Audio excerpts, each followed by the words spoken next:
Hey guys, and welcome to Tuesday. Right, that day. Jinx. Jinx. Dang it. Jinx again. You said it before me, though. You're Jinx. You said it before me. I win. I owe you a kiss. Anyway, that was weird. Sorry. Okay, so Giselle has been over here for a little bit, kind of setting up her day tomorrow. She's going to be over here tomorrow pretty much all day. Doesn't have to make dinner tomorrow night at the house. So I'll make it here instead. yeah, when I come home, she'll be here. Yay. And so what are you doing tomorrow? Well, I have a bunch of book hauls to film, so I've been setting up for them, and this is the carnage.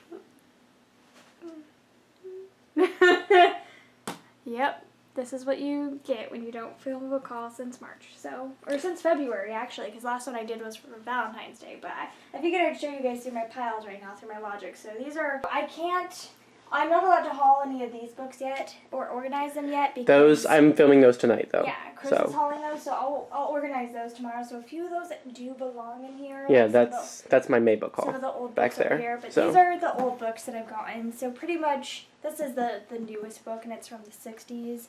Actually, the Julia Child book as well, but I figured I'd throw it in there because it's so pretty.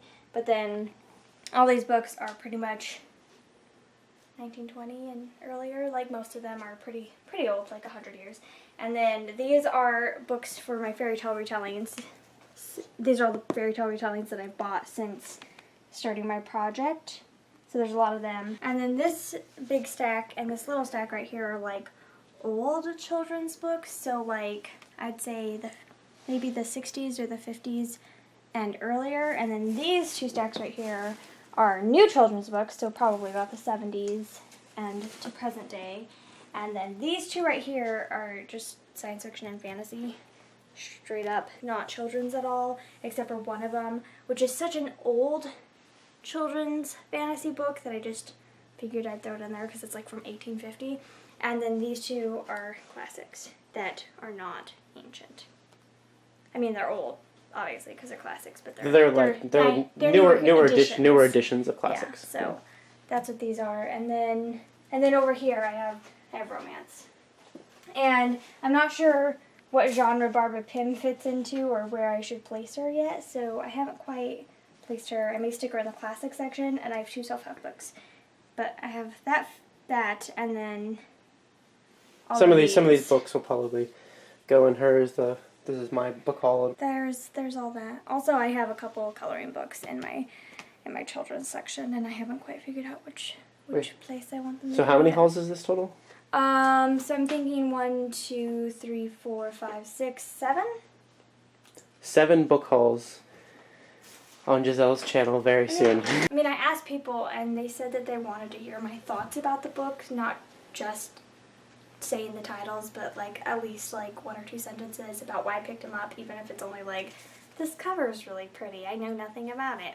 Like, even if it's that, I had somebody tell me, they're like, oh, I really want to hear what you have to say about it. I did that a lot in my recent book haul. But. And I'm going to be doing that a lot too, but especially in like the old children's classics and some of the new children's books as well. Like, I have read a lot of them, and with quite a few of these, and I bought quite a few classics just in general that I already have read. So, like, I'll be able to say at least something about about half of them. The science fiction and fantasy is really where I don't know anything, because for me that's mostly like cover buys. I'm like, oh, I really like this cover, and then I'll like look it up, and if it has good reviews, then I'll buy it, or if I just really like the cover, I'll just be like, I'll just buy it, it's fine.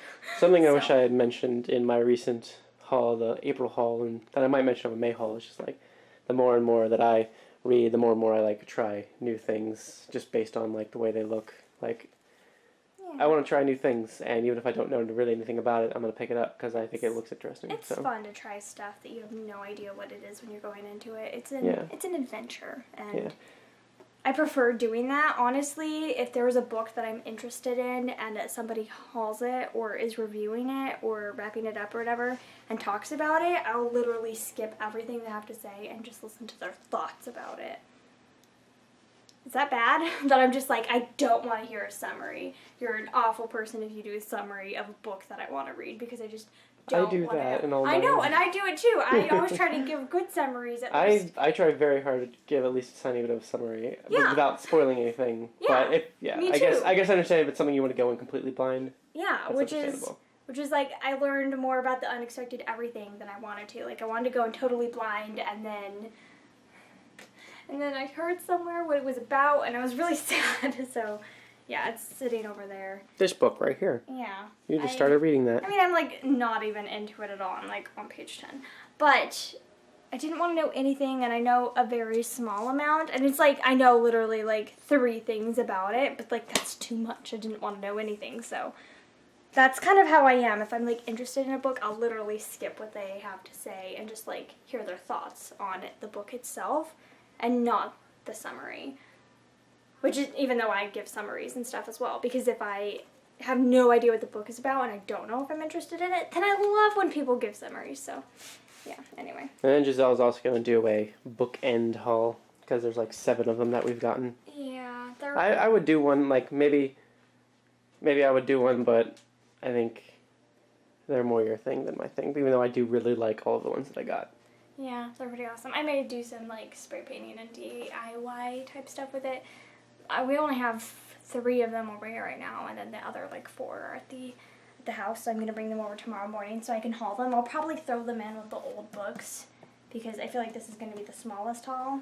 Yeah. Anyway, I've been working on this literally for 2 hours, an hour and a half. I've been sitting here and watching a book club discussion of like a live show that's going on right now, and then I was also watching a little bit of Outlander because I'm not sure if I want to keep reading the book. I read the first, I thought I'd read half, but I apparently only read the first third. So I read the first third of it 2 years ago, I think. About almost 2 years ago. And then I stopped and I hadn't continued. And so I just picked it back up. I've listened to like 3 more hours. I'm like, I don't know if I want to spend 18 more hours. 18 more hours is what I have left. I don't know if I want to spend 18 more hours on something that I don't know if I'm in love with it yet. But like I want to like it so badly. So we'll see. So anyway, I'm watching a little bit more of the show and watching ahead of where I am in the series, in the actual book, to see if I'm interested in it. So Also, in case you're wondering, a lot of these books, slash almost all of them, were at the house with Giselle. I have no idea where they're going to go when she's back here with me in the apartment, because we got no room for them. I have ideas of where they could go. That shelf is almost completely empty, so I'm thinking the old books can go right there, along with maybe some of the classics or something, like, and we'll pack them all in really awesomely. Yeah. And then we have that bookcase now too. Yeah. And but then, I mean I don't really have anything organized on there. I just kind of threw things on there willy nilly. Yeah. But. And then these shelves, these 3 shelves right here, we could definitely fit more onto. Yeah. Definitely at least a little bit more, so.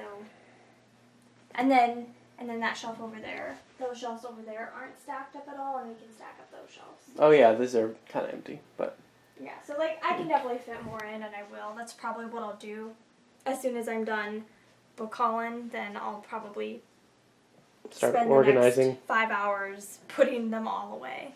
And then after that, I can pull them all out again so that I can scan them onto my phone to show that we have them, which is something that we've been wanting to do for a while, document all our books, catalog them all. So we don't forget what we have and what editions we have of things. Yeah, so. that's a big thing, especially with like Harry Potter. We want to know like how many of which ones we have, because forever we were looking for just like a normal hardback of Harry Potter, the first one, because Chris's edition was awful. So now we found... it's fallen apart. I've had it since I was 8, and it's literally to pieces because I've read it so much. It's awesome, but it's one that we won't want to keep reading unless it's Chris for nostalgia's sake. Like, I'm never opening that book to read again. It's just going to be there for show. Like, it's destroyed. Like if Yeah. I open it, it's gonna fall apart, literally. Yeah. So like we wanted another hardback edition, so we just want to start collecting them as we see them if they're in great condition and really cheap of the Harry Potter books, and we want to know which ones we have and how many amounts of them we have and stuff like that. So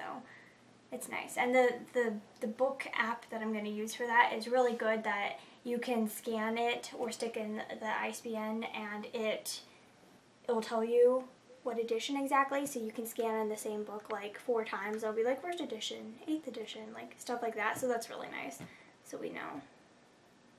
And then you can stick notes in there and stick like, I have like 8 of these. We don't have 8 of any book besides maybe Alice in Wonderland, but that's because I love Alice in Wonderland and you can't stop me. and they're all different, and we're gonna have an awesome Alice in Wonderland shelf at some point. So Yeah. anyway, I guess that's where we're gonna end it today. Just a lot of books. I literally feel so exhausted after. Organizing all this. Yeah. I mean, they're already in giant piles over there, and Yeah. we had to bring them all over to the apartment today, in boxes, and yesterday. We brought over a bunch yesterday as well, so that's Organizing fun. them is more exhausting than it seems. Because I'm also trying to think about like, think about like, where do I want to put this? Like, I had a hard time deciding because I had so many children's books, and I had a hard time deciding how I wanted to split them up, if I wanted to stick like C.S. Lewis in the fantasy section, or if I wanted to stick him in the children's section, or technically he could go into the classics section as more of like a modern classic, and like, there's just so many places to catalog all these books. Like, a lot of these books could be cataloged into multiple genres, and so it's hard. Well, you did a good job. Thanks. I'm tired. I'm going to drive home now and She's taking the car and just gonna come over tomorrow morning. hopefully sleep. Hopefully. I told you guys that I've been falling asleep really easily lately, and I was so tired earlier, and now I just don't know if I'll be able to fall asleep, but yeah. I woke up at 6 a.m. this morning, and I've been going ever since, and it's now 11:30, so I'm a little tired, and I've been up for like 18 hours. It's great. I love it. Anyway, I guess we're gonna end it for today. Thank you guys so much for watching. Yeah. And we'll see you tomorrow.